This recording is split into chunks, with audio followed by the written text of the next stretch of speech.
పట్టు పురుగులో చచ్చిపోతాయి. మల్బరీ ఆకులు పెట్టి పట్టు పురుగుని పెంచి బాగా కడుపు నిండా తిని అది పట్టు దారాన్ని చుట్టూ అల్లుకుని పట్టుగూట్లో మెత్తగా ఉంది కదా అని పడుకుంటుంది. ఇక అది పడుకుని నిద్రపోవడం మొదలెట్టిన తర్వాత ఇక అది బయటికి రాలేదు, ఇక పట్టుదారం మొదలదు.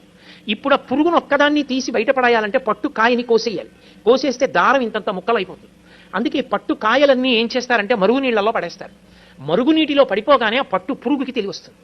అది బయటికి వెళ్ళిపోవాలని దారాల మధ్యలోంచి పెడుతున్న మరుగునీటికి శరీరం ఉడికిపోతుంటే గిల గిల గిల గిల కొట్టుకుంటుంది. కొట్టుకుని బయటికి వెళ్లే మార్గం లేక తాను అల్లుకున్న గూట్లో తానే చచ్చిపోతుంది.